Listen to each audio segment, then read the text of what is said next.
Frank, it's been a while, man. Yeah. Where did we leave off with this interview stuff? 2003, I think it was. Yeah. If memory serves, we were at the Oyster Bar with Alvin Jett. Right, yeah. Yeah. Lots changed since then. It sure has. It was sure fun getting to know Al in those days and getting to know you guys. Yeah. I knew you through the hired help, Phat Noiz, the whole transition. Well, in 2003, that was when the Phat Noiz was just kicking off. Yeah. Uh-huh. Yeah, and you guys were you hit the tournament circuit. You were all over the place. We were playing a lot. Probably from 2003 to about 2009, it was over 250 shows a year. Wow. Yeah. That's a lot. It was pretty steady. So you were on the road a lot. In town and out of town. We were touring around. We were playing down in Memphis. We were playing down in Nashville. We'd go down to Florida and play places down there. There's a place called the Blues Tavern in Mobile. We played that. You know, all these little places, man. Now, for the folks who don't know, who was in your band in those days? So it was Alvin Jett on guitar and vocals, Matt Davis on bass, and initially it was Jeremy West on drums. And then he played the first two CDs with us, Milk and Cookies and Wet My Beak was the first one. Milk and Cookies was the second one. And then he left, and then Corey Woodruff came onto the scene as drummer. Nice. And then he played on the Honey Bowl record. Okay. We released that one. And then there was one more. It was tentatively to be called Time to Fly. And we recorded it but never released it. And I've been recently in conversation with Alvin's ex-wife, Sylvia. And we've been kind of kicking the idea around about releasing that one. Cool. Yeah. So when you guys were together, you released 5 CDs, I believe? It was 3. Yeah. 3? Yeah. Well, see, so it was the first 2, Wet My Beak and Milk and Cookies. And then somewhere around 2007, we met Alfie Falkenbach with Music Avenue label. He was out of Belgium. Yeah. And so he released a compilation CD of the first 2. And then his label officially released Honey Bowl. Yeah, in 2009. And right as I was leaving the Groove, they were talking about taking the band over to Europe. My favorite memories were just going on the road, and so we would do like book festivals down in Florida, and then I would book shows all the way down and then all the way back, and it just the ride down there and just hanging out with these guys was just incredible. It was always a good time. Always fun. Sure. No matter what kind of bullshit we would come across. I mean, some of the hotels were just rank, terrible. Like one hotel we stayed at in Mobile, Alabama. We didn't see it before the show. Right. We went there after the show and everything. And we go to unlock the door to the room, and it had a big dent in it from where they used the battering ram to knock it in, but they put the door back up and everything. Fly strips on the wall. It's like a crime scene or something? Oh, no. Blood stains on the sheets and everything. It was horrible. Oh, no. I know Alvin didn't sleep that night. Yeah. Yeah. That'd give you, you wouldn't be able to. Oh, wow. And I'm thinking, I got a nice bed at home. What am I doing? Yeah. But playing music with these guys was just so much fun. Oh, sure. Fun. Yeah. Oh, sure. Yeah. Up Long in time Bloomington, ago. there was a festival that they were putting on up in Bloomington. I can't remember the name of it. I think it was Nothing But the Blues back in those days. Right. Yeah. Uh-huh. So we played up at Bloomington a lot. We played at Springfield, up at the Alamo. Oh, sure. That and Yeah. That's still a landmark up there, the Alamo. We played the Prairie Dog Blues Festival. Up north. Yeah. That's in Wisconsin, I think. Wisconsin. Right. Very cool. Yeah. So we played the Prairie Dog Blues Festival, and I was thinking that, we'll string all these dates together. And the night before we were supposed to be in Wisconsin, we were in Nashville. So it's like we had to wake up the next day and just hightail it. Oh, yeah. That's a drive. And you guys, in 2005 and 2006, you competed down in Memphis in the IBC, Yeah, I believe. International Blues Challenge. We competed both years down there. Sponsored by Mo Blues Society out of Columbia, Missouri. Oh, cool. Yeah. Very cool. Oh, yeah, the IBC is a big deal. It was pretty cool. And then our first CD, Wet My Beak, won the self-produced award. Very best self-produced. Sure. Yeah, that's a category down there. And you know, win or lose down there, it's like the industry in a bottle. Yeah. Like all the media, all the labels, all the festival buyers. So win or lose, the word gets out about you, and everyone's. That's what was cool about it, because I met so many people down there. Right. And that's how I started booking these festivals around the country. Exactly. And met club owners and everything down there, and was booking clubs just based on those 2 visits down to the IDC. Now, speaking of Alvin Jett, Yeah. we're in Highway 61 right now. Right. Which is where he ran a jam for a long. You and he started jam here, didn't you? I booked the jam. I booked it for Alvin and Matt Davis, and in 2006. And I think Alvin left in the jam around 2011, 2012, something like that. But Matt Davis just retired from the jam session just a couple of weeks ago. Yeah. About a month ago. Right. Yeah. So 20 years he's been doing it. It's amazing. I know. We started Lucky Old Sons in about 2008, 2009, which is an interesting story because when we were working with Alvin, there were occasions where Alvin wouldn't show up to the gig. So we were like, well, what the hell are we going to do? And we got to figure something out. So Matt was dabbling in piano at the time. Corey was playing drums, and I was on saxophone. And Matt loved playing like Jerry Lee Lewis and that old 50s style rock and roll and stuff. So we formed the Lucky Old Sons in anticipation of Alvin not showing up to a gig, and we'd still be able to. A great plan B. Right. And it actually happened. We were at the Oyster Bar on it was a weekday afternoon before a ball game, and Alvin didn't show up, and I was like, oh shit, what are we gonna do? Well, this is it. This is the debut of the Lucky Old Sons. So I called John May. I ran down to BB's. Right. I grabbed the piano, came back down, we set it all up, and that was our first show. Very, very funny. Of course, everybody's like, where's Alvin? Now, you recorded a couple CDs that are, like, I guess, independent, I guess I'd call them. Like, tell me about Friendly Valley. Oh, Friendly Valley, yeah. Matt Davis wrote all the music on Friendly Valley. And, we went into the studio, Smithley Productions, and recorded that CD. And that one actually had my cousin Steve Bauer on mandolin on that record. And at that time, he kind of came into the fold of Lucky Old Sons. So he kind of rounded it out to a 4-piece.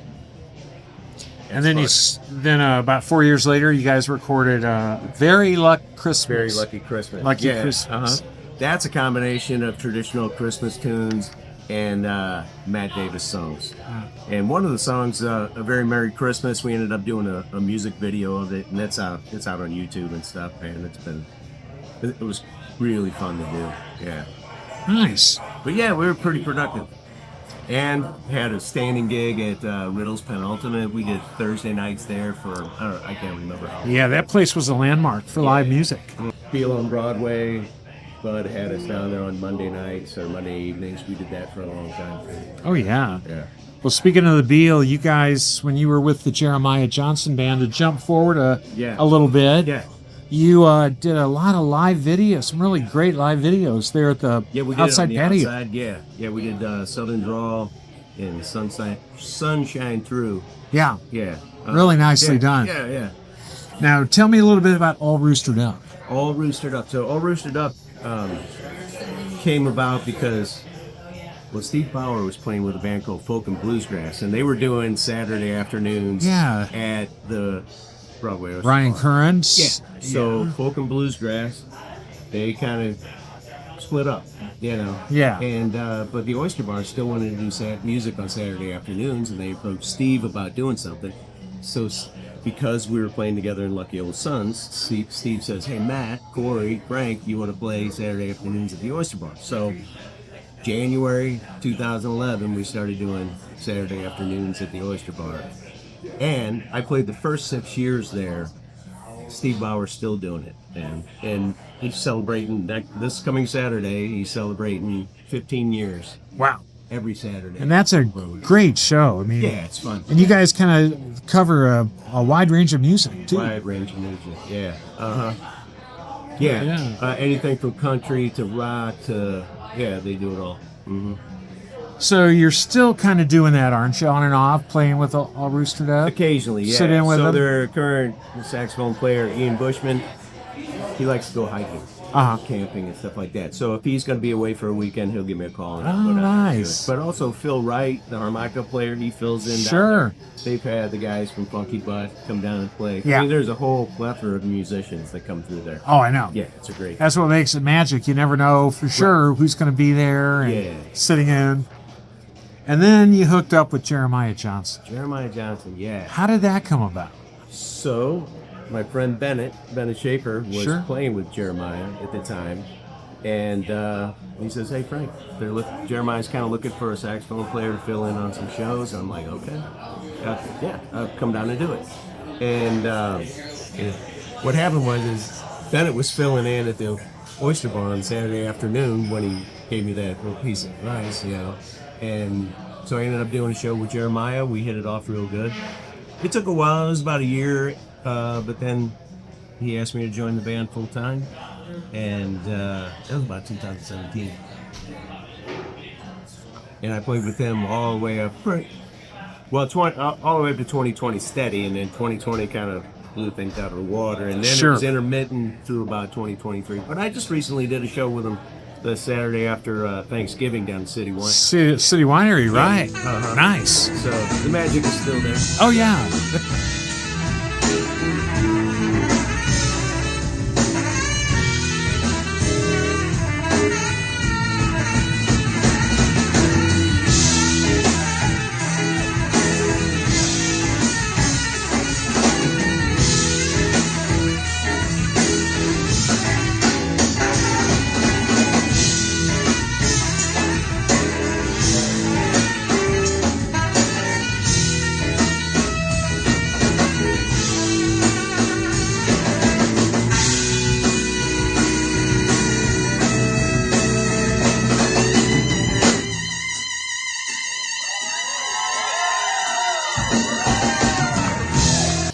Now tell me about your CD releases you've been involved in with Jeremiah. You were on 4 of them, I believe. Yeah, so the first one was Blues Heart Attack. I just did a couple of cameos on Blues Heart Attack. Yeah. And then the next one was Straight Jacket. And then the one after that was Heavens to Betsy. Yeah. And then, which one?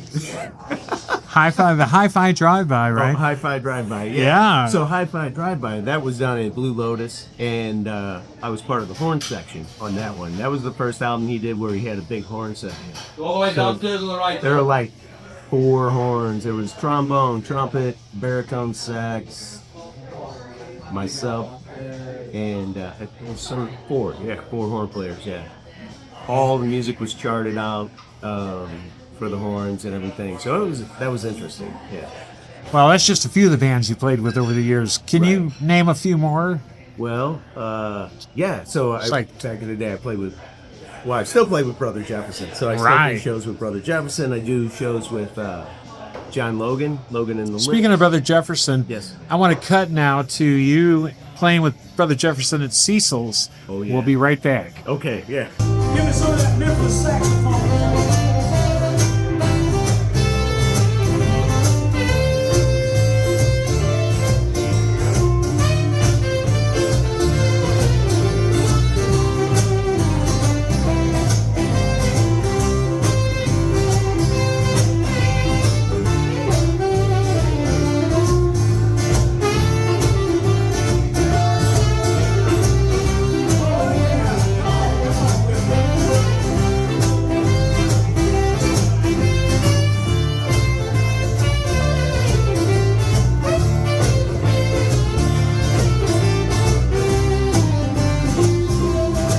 That was fun because you were like unexpected. When you walked in the door, the room went crazy. Yeah. Very fun. Oh, was this the last time? No, this is a 4-piece. When you were with, Oh, yeah. you played with some really big names in St. Louis. Johnny B. Good Johnson. I played with Johnny Johnson. What was that like? That was one show. I was a fill-in. One of the horn players couldn't make it to the Madison Blues Festival. Right. And I got a call from Tom Maloney, and he asked me if I could do the show, which almost didn't do it.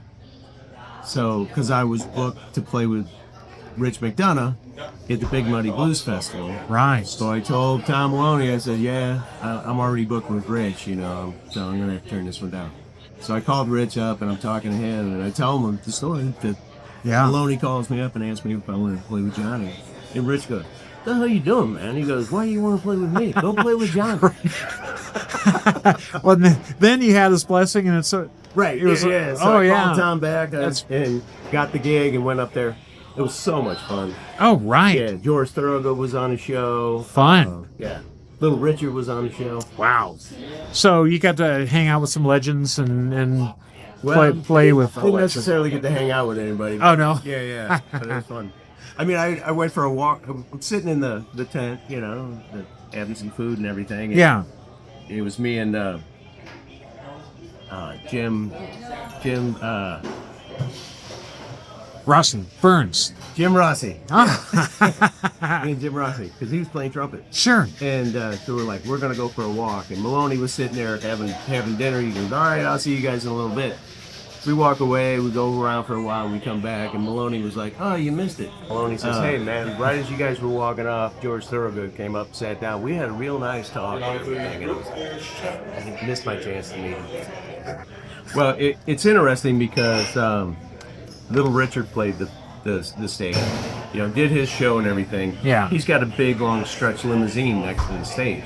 Wow. You know, so he comes off the stage, gets into his limousine, driving him to the trailer, you know, which is only like maybe 50 feet away. He could have walked, but no, he's got to get in his stretch Cadillac, Right. you know. And here comes this little golf cart spinning around, speeding up, and Caddy's pulling out, and the golf cart like spins around him and everything. Pulls up, and it's George Thorogood on the golf cart, and he jumps up on stage and starts his show. That's hilarious. I see you also played with a guy named Matt Guitar Murphy.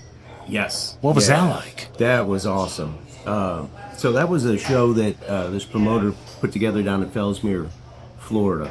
It was on a university campus down there.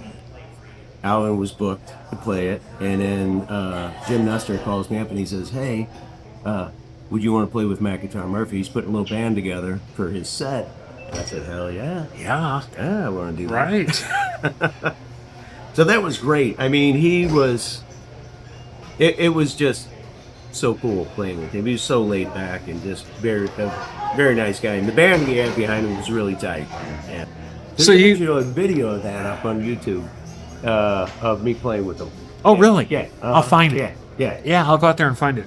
Cool. And let's see, you played with, well, everybody in town at one time or another. Rich McDonough played with him. Yeah. Of course. Bottoms Up Blues Gang. Mhm. That's going back a few years, too. Yeah. Yeah. Blues Gang, John McVeigh. Just kind of going down on Wednesday night and sitting in with John McVeigh. Sure. Yeah. Well, he's a legend. Oh my God. Yeah, he's a humble guy, but he's like a Texas legend in my mind. Yeah. Whenever I talk to him, he's very humble about it. But he was part of the Austin, Texas scene during Antone's reign. He was the house band at Antone's for quite a while, you know. And tons of stories to share. They're up on the YouTube channel if you want to see them. But But he's fun to play with too, man. oh yeah, Because you never know where he's gonna go. let's see. You played with Lady J. I saw you at the Missouri History Museum as part of her Albert King Albert tribute King show. Tribute show, yeah. I was part of that. That was fun, man. Yeah, that was quite the show. There were a lot of great musicians on that Yeah. that set. I mean, it was just like a who's who. Like, Oh, yeah. Yeah.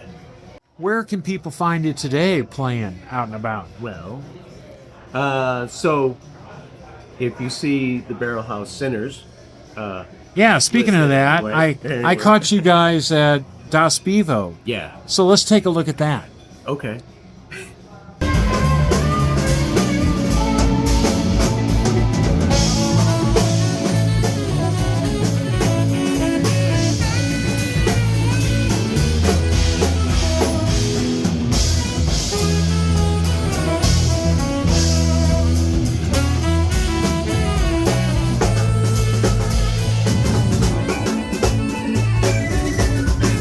All right, and we're back. Yeah. So we're actually going to be back down at Das Vivo on January 24th with Nice. Barrel House Sinners. And we're doing, on February 14th, we're doing a show at the History Museum showcasing the songs from St. Louis. Wow, So that's going to be kind of fun. amazing. Yeah. So Tim Halpin is in that band on guitar, Carson Mann on guitar and vocals, Doug Wick on drums, Paulo Costas is on bass, and Chris Loyette is on keyboard. And then you're also sitting in with a lot of bands all over town all the Not time. as much as I used to. It used to be like every night. I'd have to go sit in with somebody, but yeah. But I'm also playing with a band called Flipside. Cindy Graven heads up that band. Oh, wow. Yeah, and we play down here at Highway 61. Okay. Uh-huh. Very cool. Now, can people find you on Facebook? Yeah. Find where you're playing? Yeah, if I remember to post something. All right. All right. Well, hey, thanks again for, we kind of picked up from where we left off 30 years ago. Yeah, right on. It's great to do it, and then we'll keep everybody posted on where you're up to. Appreciate it, Dave. Thanks for your time. Right on. All right.